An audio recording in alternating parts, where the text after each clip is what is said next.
तुलसी को जल देते समय बोलने चाहिए ये 3 शब्द, सभी मनोकामनाएं पूर्ण हो जाती हैं। दोस्तों, पिछले वीडियो में हमने आपको तुलसी को जल देने के महात्म्य की कथा सुनाई है। आज के इस वीडियो में हम जानेंगे तुलसी को जल देते समय क्या बोलना चाहिए। एक बार की बात है, देवी सत्यभामा ने भगवान श्री कृष्ण से तुलसी को जल देने का महत्व पूछ लिया था। तब भगवान श्री कृष्ण ने उन्हें उसका महात्म्य सुना दिया था। आगे देवी सत्यभामा कहती है, हे स्वामी, आपने मुझे तुलसी को जल देने का महत्व तो बता दिया है, किंतु अब मेरे मन में यह जानने की जिज्ञासा हो रही है कि तुलसी को जल कैसे देना चाहिए, तुलसी को जल देने की सर्वोत्तम विधि कौन सी है तथा तुलसी को जल देने का मंत्र कौन सा है। कृपया आप मुझे इन सभी प्रश्नों का उत्तर दें। तब भगवान श्री कृष्ण देवी सत्यभामा से कहते हैं, हे प्रिय, जिस प्रकार से मैंने तुम्हें तुलसी का महात्म्य सुनाया है, उसी प्रकार से तुलसी को जल देते समय बोले जाने वाले मंत्र का भी बड़ा महत्व है। यह मंत्र केवल 3 शब्दों का है, किंतु इसका प्रभाव बहुत कल्याणकारी है। जो भी मनुष्य नित्य तुलसी को जल देते समय अपने मुख से केवल ये 3 शब्द बोल देता है, तो साक्षात लक्ष्मी उसके घर में प्रवेश करती है। उसकी दरिद्रता समाप्त हो जाती है, उसे धन धान्य की प्राप्ति होती है। वह मंत्र बताने से पूर्व मैं आपको तुलसी के इस मंत्र का महात्म्य सुनाता हूं। इस महात्म्य को सुन लेने मात्र से ही मनुष्य के समस्त पाप नष्ट हो जाते हैं। उसे 100 वर्षों तक तुलसी को जल देने का पुण्य प्राप्त हो जाता है। इसीलिए देवी, आप इस कथा को ध्यान से पूरा जरूर सुने। देवी सत्यभामा कहती है, हे प्रभु, मैं इस कथा को पूरा अवश्य सुनूंगी, आप मुझे तुलसी के मंत्र का महात्म्य सुनाइए। श्री कृष्ण कहते हैं, हे देवी सत्यभामा, दक्षिण में एक अत्यंत शोभायमान नगरी थी। उस नगरी में सुशर्मा नाम का एक खोटी बुद्धि का ब्राह्मण रहता था।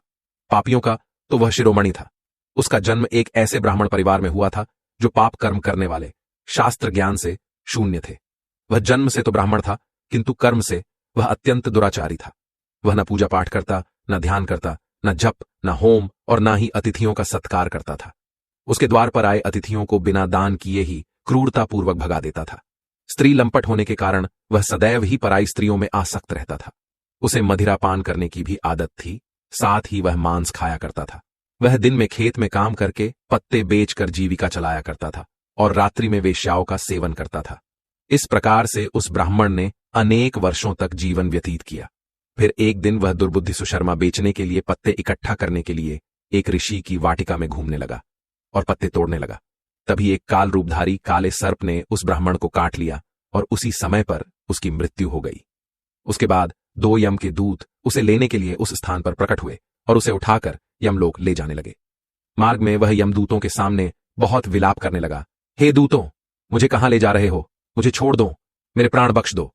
किंतु यमदूत उसे यह कहते हुए ले जाने लगे, अरे दुष्ट ब्राह्मण, तेरे पाप कर्मों के कारण तुझे सांप ने काट लिया है। अब यमराज तुझे अवश्य घोर नरक में डाल देंगे। फिर यम के दूत उस ब्राह्मण को लेकर यमलोक पहुंचते हैं और यमराज के सामने खड़े हो जाते हैं।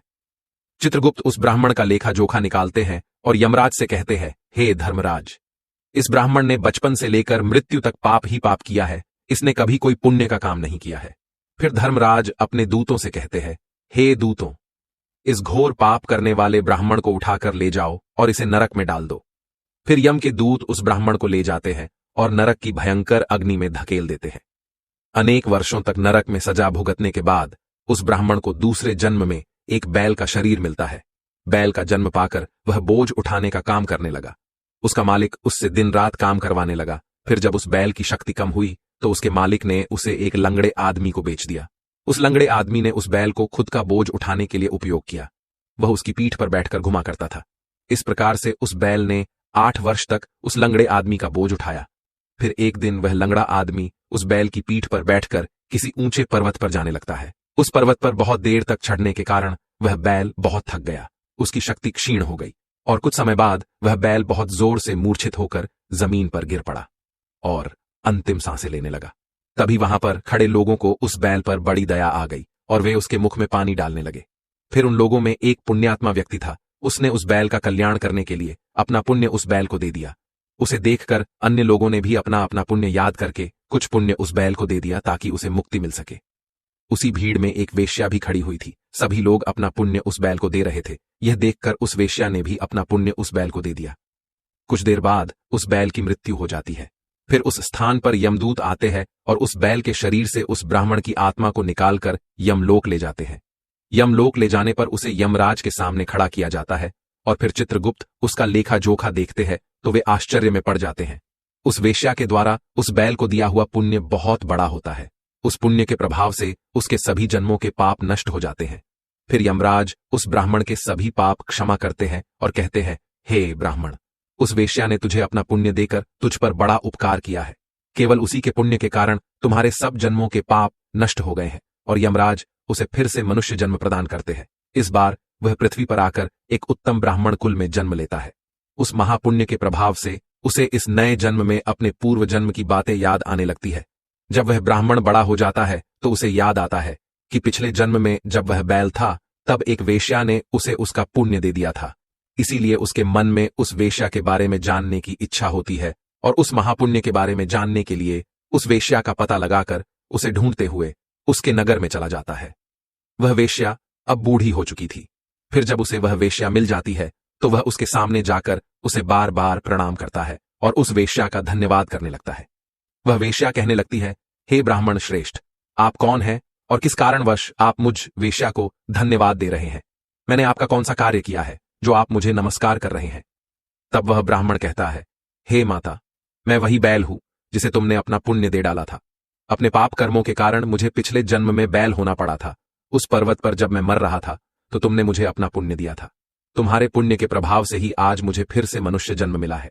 तुम्हारे द्वारा दिए गए उसी पुण्य के कारण मुझे अपने पूर्व जन्म की सारी बातें याद है। किंतु हे माता, मैं आज यहां पर यह जानने के लिए आया हूं कि तुमने मुझे उस समय पर अपना कौन सा पुण्य दिया था जिस कारण से मेरे सभी जन्मों के पाप नष्ट हो चुके हैं। मैं उस पुण्य के बारे में जानना चाहता हूं। तब वेश्या ने कहा, हे ब्राह्मण श्रेष्ठ, मैंने तो अपने जीवन में कोई पुण्य के काम नहीं किए हैं, किंतु मेरे घर में एक तोता है जो पिंजरे में रहकर हमेशा कुछ बोलता रहता है, जिसे सुनकर मेरा अंतकरण पवित्र हो गया है।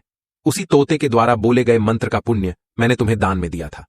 फिर वह वेश्या और वह ब्राह्मण उस तोते के पास जाते हैं और उसे पूछने लगते हैं, हे शुक, तुम कौन सा मंत्र बोलते रहते हो जिससे हमारे जीवन का उद्धार हुआ है? यह मंत्र तुम्हें किसने सिखाया और इस मंत्र का क्या अर्थ होता है? तब उस तोते ने अपने पूर्व जन्म का वृतांत सुनाना आरंभ किया। वह तोता कहने लगा, हे ब्राह्मण श्रेष्ठ, पिछले जन्म में मैं एक ब्राह्मण था। मैं अपने ज्ञान के अहंकार में अंधा हो चुका था। मैंने कभी गुरुजनों का आदर नहीं किया, सदैव ही उनका अपमान किया। मुझे अपने ज्ञान पर इतना अधिक घमंड हो गया था कि जिस कारण से मेरे क्रोध बहुत अधिक बढ़ गए और मैं सभी से द्वेष करने लगा।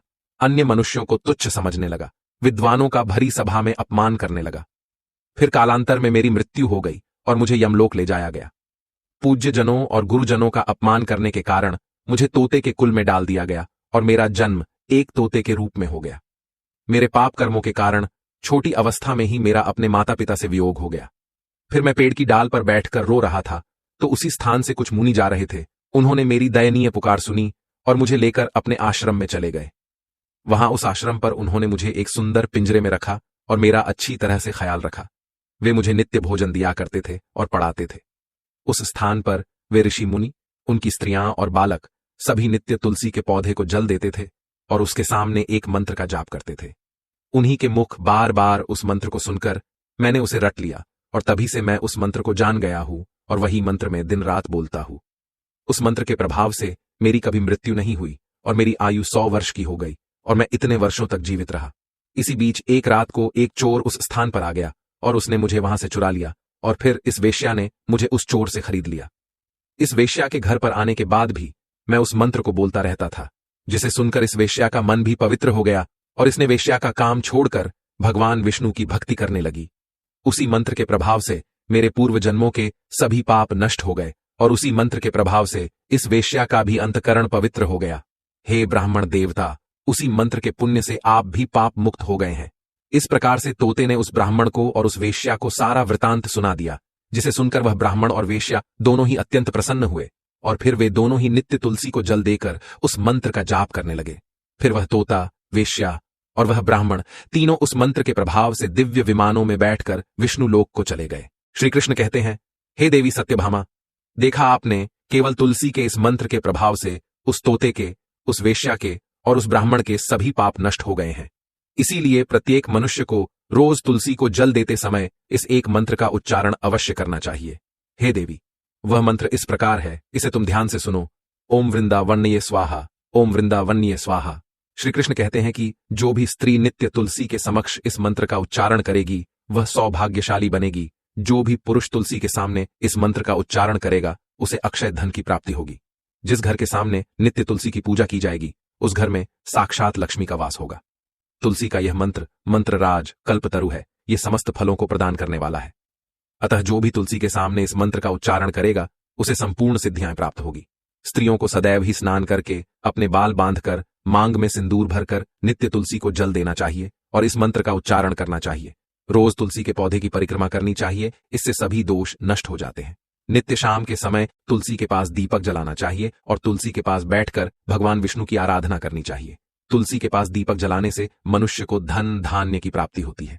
हजारों अमृत के घड़ों से नहलाने पर भी श्री हरि को उतनी तृप्ति नहीं होती जितनी वे मनुष्यों के द्वारा तुलसी का एक पत्ता चढ़ाने से प्राप्त करते हैं।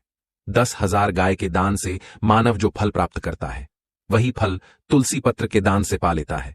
जो मृत्यु के समय अपने मुख में तुलसी पत्र का जल पा जाता है वह संपूर्ण पापों से मुक्त होकर श्री कृष्ण के धाम जाता है।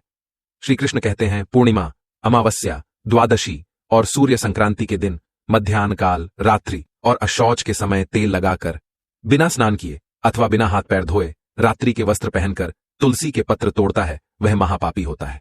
श्राद्ध, व्रत, दान, प्रतिष्ठा तथा देव पूजा के लिए तोड़े हुए तुलसी पत्र बासी होने पर भी 3 रात्रि तक पवित्र ही रहते हैं। तुलसी का एक एक पत्ता न तोड़कर पत्तियों के साथ अग्रभाग को तोड़ना चाहिए। तुलसी की मंजरी सब फूलों से बढ़कर मानी जाती है।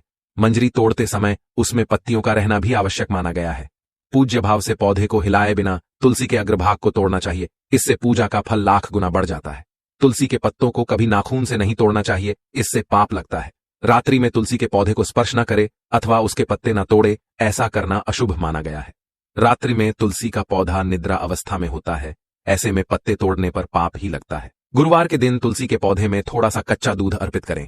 दूध चढ़ाते समय ओम नमो भगवते वासुदेवाय इस मंत्र का जाप अवश्य करना चाहिए। तुलसी के पौधे के पास शालिग्राम रखे और उस पर तिल चढ़ाए। पूजा में तुलसी और शालिग्राम को दूध में भीगी हल्दी का तिलक अवश्य करे। शालिग्राम पर तुलसी पत्र रखकर चंदन लगाना चाहिए। अगर कोई महिला मासिक धर्म से है तो वह तुलसी की पूजा न करे। मासिक धर्म के दौरान तुलसी को स्पर्श करने से घोर पाप लगता है, इससे स्त्री की दुर्गति होती है। तो दोस्तों, इस प्रकार से भगवान श्री कृष्ण ने देवी सत्यभामा को तुलसी को जल देने के मंत्र का महात्म्य सुनाया है। ये कथा आपको कैसी लगी कमेंट करके अवश्य बताएं। अगर ये जानकारी अच्छी लगी तो वीडियो को लाइक जरूर करें। कमेंट में जय श्री कृष्ण, जय मां तुलसी जरूर लिखें। साथ ही चैनल को सब्सक्राइब करें। आप सभी का धन्यवाद।